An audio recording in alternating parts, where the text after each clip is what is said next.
चलो दोस्तों, तो आज की वीडियो में हम लोग स्टार्ट करते हैं क्यूबरनेटिस का अगला टॉपिक।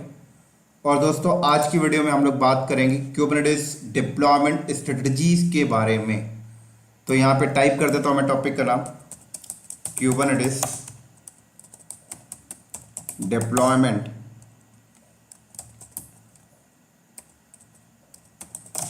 तो हम लोग आज बात करेंगे डिप्लॉयमेंट स्ट्रेटजीज के बारे में। तो आप सबको पता है कि हम लोग का जो अभी टॉपिक चल रहा है वो डिप्लॉयमेंट का है, और स्ट्रेटजी का मतलब होता है कि तरीके, डिप्लॉयमेंट के कौन कौन से तरीके होते हैं। ठीक है, तो आप अगर डिप्लॉयमेंट बना रहे हैं तो उनके कई तीन तरीके होते हैं। अगर तीनों तरीकों को हम समझेंगे, किस तरीके में से अगर आपने डिप्लॉयमेंट को बनाया तो क्या फ़ायदा होगा। तो सबसे पहला और डिफ़ॉल्ट जो तरीका होता है वो मैं यहाँ पे लिख देता हूँ। सबसे पहला और डिफ़ॉल्ट जो तरीका होता है वो है रोलिंग डिप्लॉयमेंट। ठीक है, तो जब भी आप डिप्लॉयमेंट बनाते हैं तो बाय डिफ़ॉल्ट जो उसका स्ट्रेटजी है वो है रोलिंग डिप्लॉयमेंट का पार्ट है। ठीक है,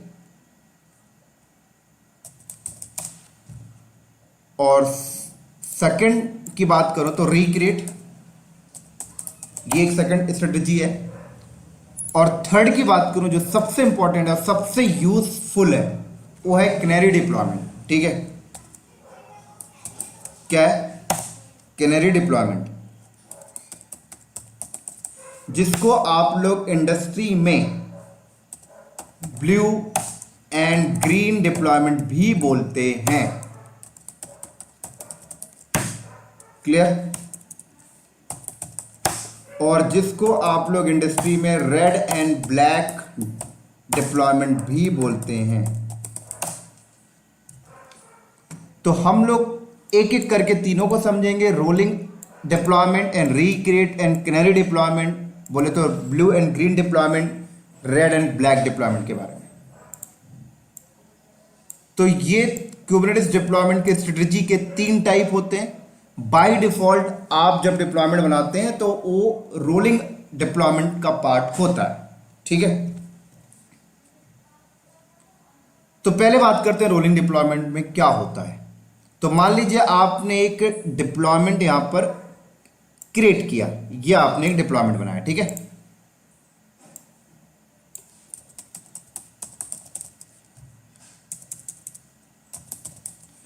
तो जब आप डिप्लॉयमेंट क्रिएट करते तो होता क्या है, बैकएंड में एक रेप्लिका सेट क्रिएट होती है।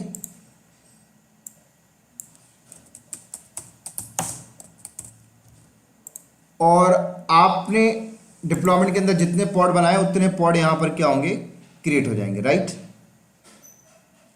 इसको मैं थोड़ा सा यहां ले लेता हूं, मेरे को स्पेस की नीड है आज थोड़ा, ये ले लिया मैंने। तो ये मैंने बनाया डिप्लॉयमेंट।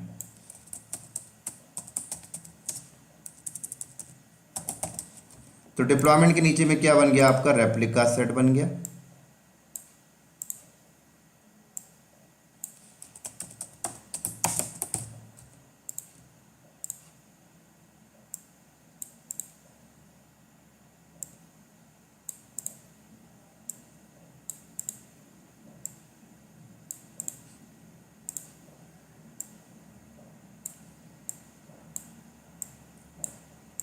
ठीक है, चलो। और इस डिप्लॉयमेंट में अभी करंट में जो इमेज डिप्लॉय है वो समझ लो क्या है, एनजिनिक्स। ठीक है, क्या है, एनजिनिक्स 1.7.1 है। ठीक है,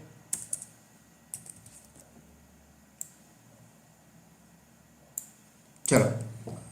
अब मान लीजिए अगर आपको इस डिप्लॉयमेंट को अपडेट करना है, बोले तो एनजिनिक्स 1.9 पे लेके जाना है, तो आप क्या करते थे, आप इसे रोल आउट करते थे। तो जब आप रोल आउट करते हैं तो बैकएंड में होता क्या था, बैकएंड में एक नया रेप्लिका सेट क्रिएट होता है, एक न्यू, हमने देखा भी ये चीज। और इस रेप्लिका सेट के अंदर एक पॉड पहले क्रिएट होगा और उसमें एनजिनिक्स का 1.9.1 बोले तो लेटेस्ट वाला इमेज आएगा। उसके बाद ये रेप्लिका सेट इस डिप्लॉयमेंट से कनेक्ट हो जाता है पहले से, बोले तो न्यू वाले रेप्लिका सेट में एक पॉड पहले अपडेट होगा, उसके बाद पुराने वाले रेप्लिका सेट से एक पॉड निकल जाएगा। उसके बाद दोबारा एक नया पॉड आएगा न्यू रेप्लिका सेट में, और फिर पुराने वाले रेप्लिका सेट से भी दूसरा पॉड निकल जाएगा। बोले तो एक एक करके अपडेट हो रहा है, क्योंकि यहां पर जो स्ट्रेटेजी है वो क्या है, रोलिंग डिप्लॉयमेंट है। क्या यहां पर जो हमने यूज किया रोलिंग डिप्लॉयमेंट का, ये बाय डिफॉल्ट काम करने का तरीका है। क्यों ऐसे ही करेगा, जब भी आप अपडेट किया करेंगे, रोल आउट किया करेंगे, तो नया रेप्लिका सेट बनाएगा, तो नया रेप्लिका सेट में पहले एक पॉड बनाएगा, जब वो बन के सक्सेसफुल हो जाएगा तो पुराने रेप्लिका सेट से रिमूव कर देगा एक पॉड, फिर एक बनाएगा, एक रिमूव करेगा, फिर एक बनाएगा, फिर एक रिमूव करेगा, इस तरीके से करता है। तो यहां पर अगर आप देखें, मान लीजिए अगर आपकी रेप्लिका, आपके इस डिप्लॉयमेंट के बैकएंड में जो रेप्लिका सेट है वहां पर 1000 पॉड है, और अगर आप रोल आउट कर रहे हैं न्यू वर्जन पे, तो एक एक करके अगर करेगा तो कितना टाइम लगेगा 1000 पॉड होने में? काफी ज्यादा टाइम लगता है, राइट? काफी टाइम टेकिंग ही लगेगा यहां पर आपको रोल आउट करने में, न्यू एप्लीकेशन अपडेट करने में। क्लियर? बिल्कुल लगेगा। तो रोलिंग डिप्लॉयमेंट के अंदर भी आप स्ट्रेटेजी डिफाइन कर सकते हैं, पता है, कि इतना ज्यादा टाइम ना लगे, कि भाई एक एक करके मत कर, तू एक काम कर, 50-50 पॉड करके कर, या 50-50% करके कर, या 100%। ऐसा स्ट्रेटेजी आप रोलिंग डिप्लॉयमेंट के अंदर भी डिफाइन कर सकते हैं। तो कौन कौन सी स्ट्रेटेजी होती हैं रोलिंग डिप्लॉयमेंट के अंदर, वो मैं आपको बता देता हूं। एक होता है आपका मैक्स सर्ग, और दूसरा होता है आपका मैक्स अनअवेलेबल।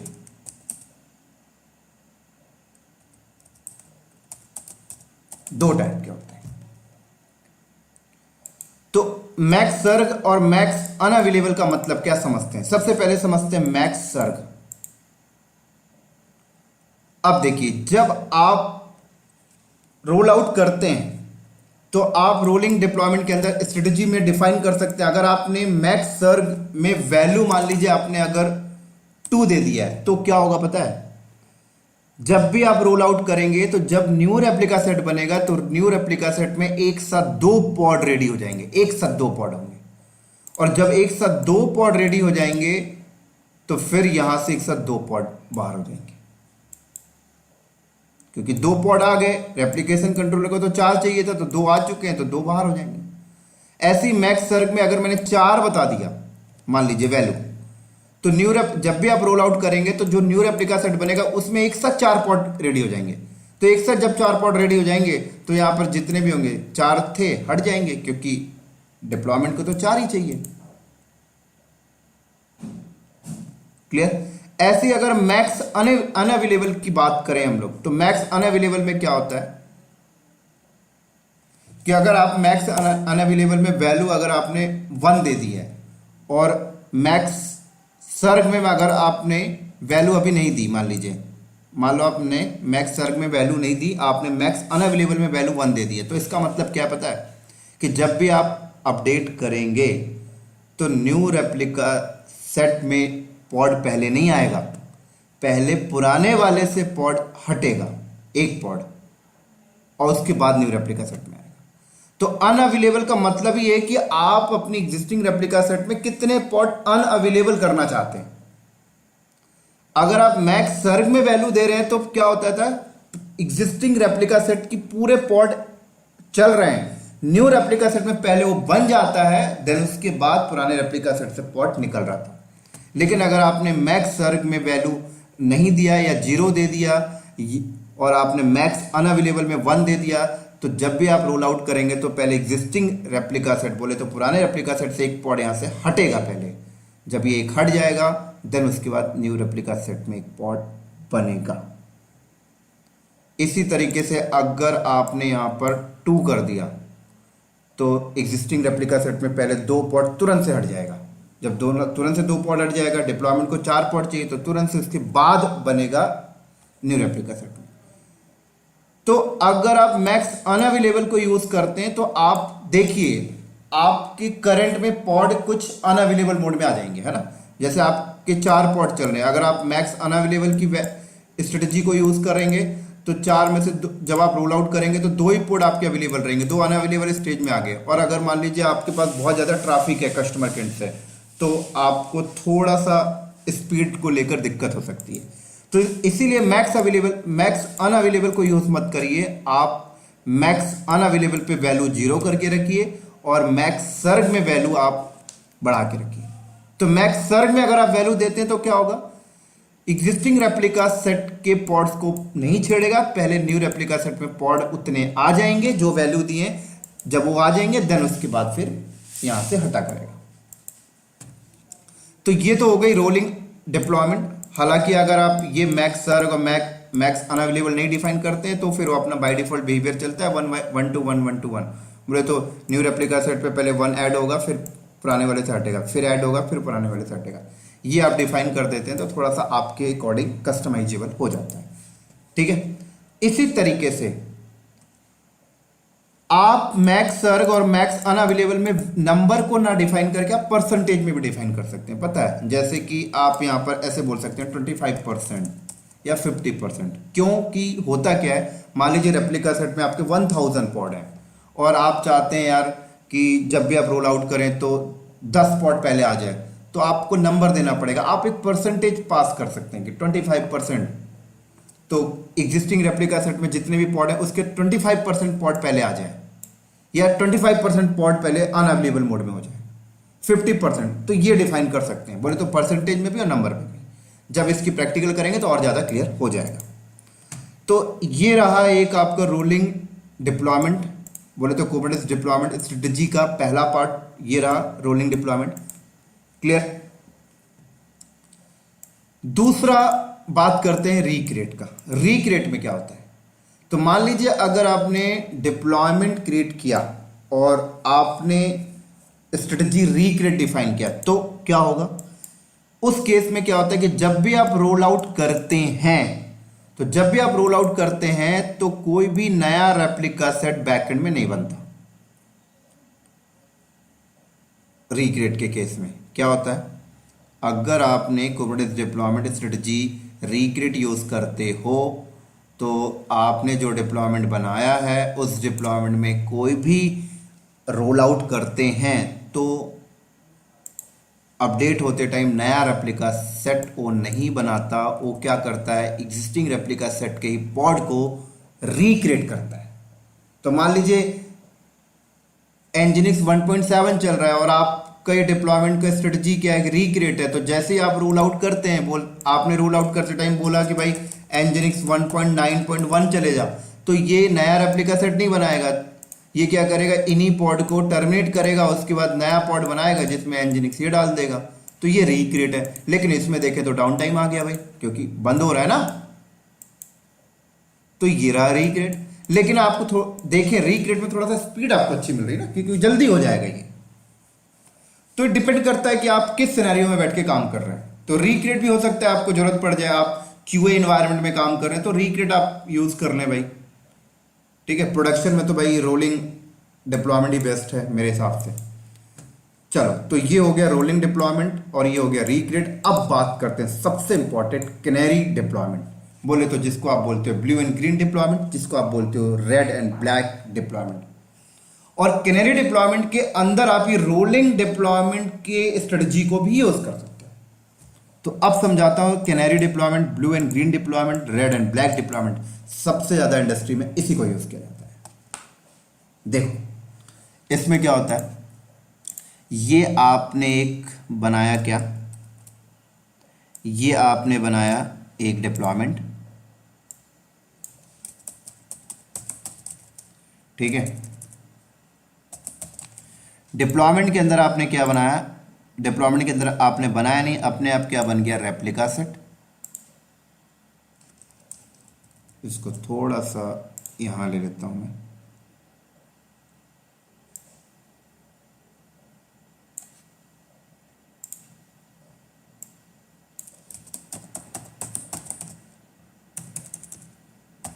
डिप्लॉयमेंट, डिप्लॉयमेंट के अंदर रेप्लिका सेट,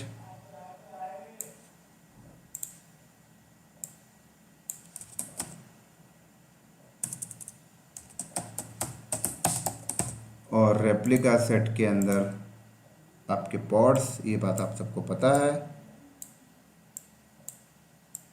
ठीक है।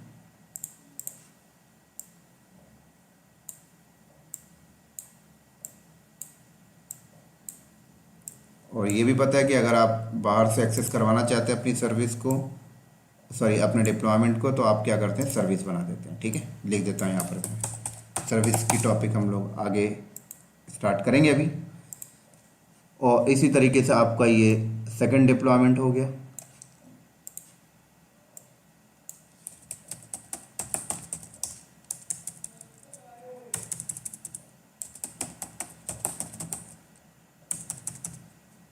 डिप्लॉयमेंट, ये रहा रेप्लिका सेट,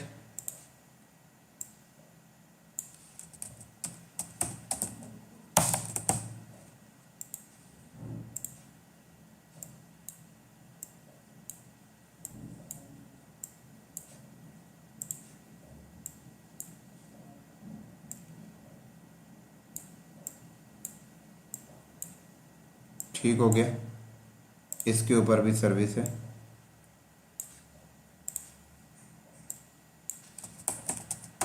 चलो, तो आपने अपनी इंडस्ट्री में क्या किया, दो डिप्लॉयमेंट बनाए, एक डिप्लॉयमेंट ये और एक डिप्लॉयमेंट ये, राइट। और ये ऊपर एक सर्विस है, ठीक है। आप इसको एज अ ग्रीन यूज करेंगे, इसको एज अ ब्लू यूज करना चाहते हैं, ठीक है।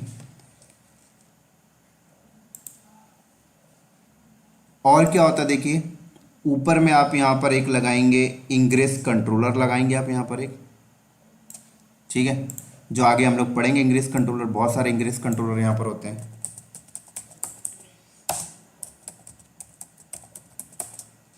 जैसे ट्रैफिक हो गया, AWS का भी हो गया, एजोर का भी हो गया, एनजिनिक्स भी एक हो गया, HA प्रॉक्सी भी एक हो गया। तो ये हमने एक इंग्रेस कंट्रोलर लगाया, और इंग्रेस कंट्रोलर की अपनी एक IP होती है, होगी।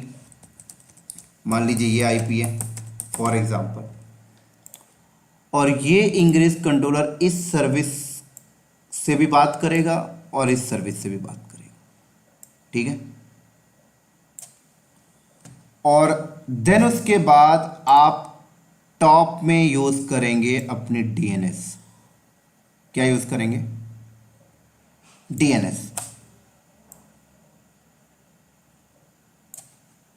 लिख देता हूं यहां पर।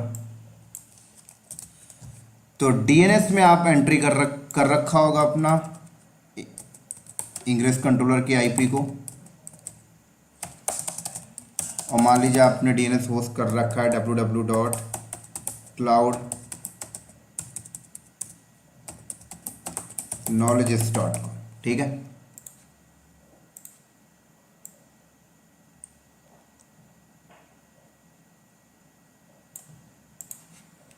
और ये DNS पॉइंट होगा कहां पे, इंटरनेट।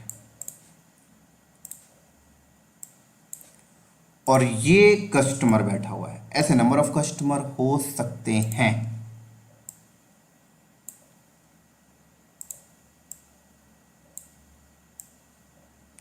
और ये जो बता रहा हूं दोस्तों, यही होता है इंडस्ट्री में यूज डिप्लॉयमेंट का, यही। अब देखो, अब आपने दो डिप्लॉयमेंट बनाया, इस डिप्लॉयमेंट को आप यूज करेंगे एज अ ग्रीन डिप्लॉयमेंट, ठीक है, एज अ ग्रीन।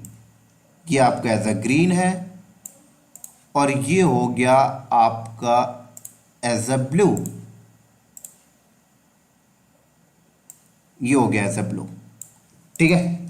चलो, और उसके बाद ये जो कस्टमर है, ये कस्टमर क्या जानता है, ये हो या नंबर ऑफ कस्टमर हो, ये तो सिर्फ एक ही चीज को जानता है। किसको जानता है भाई, URL को। किस URL को, www.cloudknowledge.com।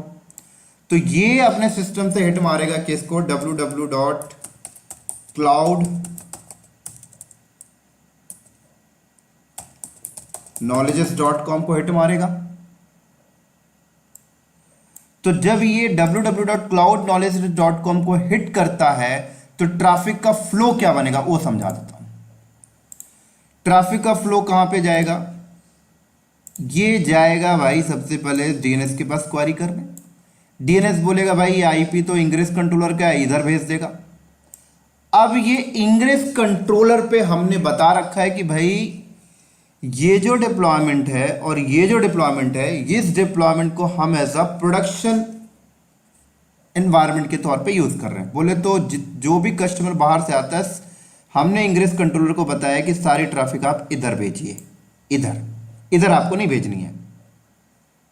इसको हमने एज अ कीवर्ड टेस्टिंग के लिए रखा है। तो सारी ट्रैफिक इंग्रेस कंट्रोलर आपका इधर भेजता रहेगा, राइट, ये रिस्पॉन्स करेगा। तो इसको हमने क्यों रखा है? इसको हमने जब भी हम अपने एनवायरनमेंट में कोई नया रोल आउट करेंगे तो हम यहां पे रोल आउट करेंगे। बोले तो यहां पे न्यू डिप्लॉयमेंट यहां पे क्या करेंगे? तो मान लीजिए अभी यहां पर जो चल रहा है एनजिनिक्स 1.7.1 चल रहा है और इस इंग्रेस कंट्रोलर से ये वाला डिप्लॉयमेंट भी कनेक्टेड है और ये वाला डिप्लॉयमेंट भी कनेक्टेड। बोले तो ये देखो सर्विस है, ये सर्विस भी इससे कनेक्टेड है, ये सर्विस भी इससे कनेक्टेड है। तो कस्टमर हिट मारता है इसको, कस्टमर को एक्सेस क्या हो रहा है? एनजिनिक्स 1.7। लेकिन अब अगर हमें अपडेट करना है तो हम यहां पर बैठ के अपडेट नहीं करेंगे, हम इस पे अपडेट करेंगे, इस पे अपडेट करेंगे। क्लियर? हम इस पे अपडेट करेंगे। तो हम इस पे अपडेट करेंगे एनजिनिक्स 1.9.1, ये लो। उसके बाद जब इस पे अपडेट हो जाएगा, टेस्टिंग हो जाएगी, क्यूए टेस्टिंग हो जाएगी, देन उसके बाद हम इंग्रेस कंट्रोलर पे जाके बोलेंगे, बता देंगे कि ट्रैफिक इधर नहीं इधर भेजो। तो आपका जो भी कस्टमर है वो कस्टमर तो इसी यूआरएल को जानता है भाई, www.cloudknowledge.com। अब ये कस्टमर इसको हिट मारेगा, ये डीएनएस इधर भेजेगा, इंग्रेस कंट्रोलर बोलेगा भाई मुझे तो कुबरनेटिस इंजीनियर ने बोला है ट्रैफिक इधर नहीं इधर भेजना है, तो इधर ट्रैफिक भेजने लगेगा। ये लीजिए अपडेट हो गया। क्लियर हो गया ना अपडेट? उसके बाद अब फर्दर, अब ये आपका प्रोडक्शन हो गया, ये हो गया क्यूए, क्योंकि ट्रैफिक इधर जाने लगी सारी। उसके बाद अगर आपको मान लीजिए एनजिनिक्स का 1.10 लेके जाना है तो फिर इस इधर मत छिड़िए, इधर अपडेट करिए एनजिनिक्स 1.10.1। उसके बाद फिर इंग्रेस कंट्रोलर पे जाके बता दीजिए कि ट्रैफिक इधर आए। तो आप इंग्रेस कंट्रोलर एक प्रकार से आपका लोड बैलेंसर का काम भी करता है और यहां पर और भी मोर देन फंक्शनलिटी होती है, जैसे आपकी रूट 53 में होती है ना, वेट आप डिफाइन कर सकते हैं, ये सारी चीजें भी होती हैं। तो अभी यहां पर आप एक्टिव पैसिव भी डिफाइन कर सकते हैं। इसी तरीके से आप इंग्रेस कंट्रोलर को यह भी बता सकते हैं कि वेट भी डिफाइन कर सकते हैं, राइट, कि भाई 75% इधर बोल दिया आपने और 25% इधर। जब हम लोग इंग्रेस कंट्रोलर पढ़ेंगे तो और अच्छे से समझा दूंगा। तो इंग्रेस कंट्रोलर क्या करेगा? 75% ट्रैफिक इधर भेजेगा, 25% इधर भेजेगा, और फिर चेक करिए आपकी जो ट्रैफिक 25% इधर आ रही है और रिस्पॉन्स अच्छे से हो रही है या नहीं हो रही है। अगर अच्छे से रिस्पॉन्स हो रही है तो फिर आप इधर 50 कर दीजिए, या फिर आप इधर 100 कर दीजिए, इधर आप 0 कर दीजिए। तो जहाँ 0 कर देंगे वहाँ ट्रैफिक जानी बंद हो जाएगी, जहाँ 100 हो जाएगी वहाँ ट्रैफिक जाना स्टार्ट हो जाएगा। तो जब भी आप अपडेट करते हैं, मान लीजिए आप इधर अपडेट करते हैं तो इधर 100% कर लीजिए, तो 100% ट्रैफिक इधर आने लग जाएगी। इधर 0 कर दीजिए तो इधर ट्रैफिक आनी बंद हो जाएगी। ये लो, तो इसी को हम लोग कहते हैं दोस्तों कैनरी डिप्लॉयमेंट। डेवऑप्स की लैंग्वेज में हम लोग इसको कहते हैं कैनरी डिप्लॉयमेंट। अब एक चीज और नोटिस करें, इस डिप्लॉयमेंट के अंदर आप ये रोलिंग अपडेट भी यूज करिए, कोई प्रॉब्लम नहीं है, देखिए। लेकिन अगर आप इसे, ये आपका प्रोडक्शन चल रहा है और आप यहां पर कर रहे हैं, तो आपको फिर जरूरी नहीं कि आप यहां पे रोलिंग अपडेट यूज करें, है ना। आप रिक्रिएट को इस्तेमाल कर लीजिए, क्योंकि ये तो ऑलरेडी प्रोडक्शन के तौर पे यूज हो नहीं रहा, यहां पे तो कोई ट्रैफिक आ नहीं रहा। तो आप यहां पे रिक्रिएट कर लें जब फास्ट मूवमेंट में, है कि नहीं भाई। रोलिंग अपडेट तो आप वहां यूज करेंगे जहां पर आपके पास ये कैनरी डिप्लॉयमेंट का सिनेरियो नहीं है, जहां पे आपके पास ब्लू एंड ग्रीन नहीं है, जहां पे आप रेड एंड ब्लैक नहीं है, वहां पर अब ये रोलिंग अपडेट आपके लिए इंपॉर्टेंट है। लेकिन अगर आप जहां पर कैनरी डिप्लॉयमेंट बोले तो blue and green deployment, red and black use करें, वहां पर कैनरी, वहां पर आपका रोलिंग अपडेट इंपॉर्टेंट नहीं करता, आप रिक्रिएट का कॉन्सेप्ट भी यूज कर लीजिए, ये रिक्रिएट वाला फास्ट हो जाएगा, है कि नहीं। तो डिपेंड करता सिनेरियो पे सिनेरियो, लेकिन ये जो सिनेरियो मैंने बताया ये प्रोडक्शन बेस है, ये हर कंपनी यूज करती है, यही सबसे बेस्ट है यार दोस्तों, क्योंकि आपको भी तो डीआर लेके चलना है ना, कि मान लीजिए ये एकदम से बैठ गया, मान लीजिए चलिए आप रोलिंग अपडेट यूज कर रहे हैं और आपका ये डिप्लॉयमेंट चल रहा है, एक ही चल रहा है, मान लीजिए एकदम से बैठ गया ये, अब क्या करेंगे, डिप्लॉयमेंट ही क्रैश हो गया, अब क्या करेंगे बताइए, डाउन टाइम तो आ जाएगा ना यहाँ पर, लेकिन यहाँ पर लो डाउन टाइम, क्योंकि यहाँ पर आप दो दो यूज कर रहे हैं। देखिए ये वाला पूरा सर्विस डिप्लॉयमेंट पूरा का पूरा बैठ जाए, कोई फर्क नहीं पड़ता भाई, ट्रैफिक यहाँ पे लेके आ जाएंगे हम लोग, ऐसे आप नंबर ऑफ कर लीजिए भाई, अगर आपको लगता है कि दोनों बैठ जाता है एक ही बार में तो आप 2 3 4 कर लीजिए, आपने इंग्रेस कंट्रोलर को बता दीजिए भाई तेरे पास 4 डिप्लॉयमेंट है,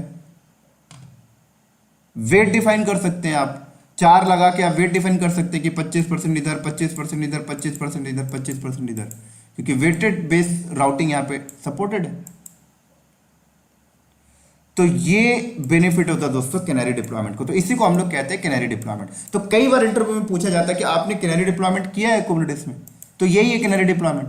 आपने ब्लू एंड ग्रीन डिप्लॉयमेंट का सेटअप बनाया है कुबरनेटिस में, तो यही है ब्लू एंड ग्रीन डिप्लॉयमेंट का सेटअप। आपसे पूछा जाता है रेड एंड ब्लैक डिप्लॉयमेंट आपने कुबरनेटिस में किया है, तो बिल्कुल यही है, बहुत ही ईजी है दोस्तों। सिर्फ यहां पर जो इंपॉर्टेंट है वो आपका ये सर्विस का टॉपिक अगर आप पढ़ लेते हैं और ये इंग्रेस कंट्रोलर पढ़ लेते हैं तो ये आप इंप्लीमेंट कर जाएंगे। तो अभी तो फिलहाल हमने सर्विस भी नहीं पढ़ा, हमने इंग्रेस कंट्रोलर भी नहीं पढ़ा, तो अभी हम इसकी लैब नहीं करेंगे, हम इसकी लैब करेंगे जब हम लोग सर्विस का टॉपिक पढ़ लेंगे, और जब हम लोग इंग्रेस कंट्रोलर को पढ़ेंगे तब हम लोग इसकी लैब को करेंगे। क्लियर? अभी सिर्फ मैंने आपको इसलिए समझा दिया क्योंकि आपको आइडिया होना चाहिए कुबरनेटिस डिप्लॉयमेंट स्ट्रेटेजी के बारे में। अभी हम लोग जो बात करेंगे प्रैक्टिकली वो रोलिंग अपडेट, रोलिंग डिप्लॉयमेंट के बारे में बात करेंगे, बोले तो मैक्स सर्व और मैक्स अनअवेलेबल के बारे में बात करेंगे और रिक्रिएट के बारे में बात करेंगे। कैनरी डिप्लॉयमेंट को हम लोग तब देखेंगे जब हम लोग सर्विस का टॉपिक पढ़ लेंगे और जब हम लोग इंग्रेस कंट्रोलर के टॉपिक को पढ़ लेंगे।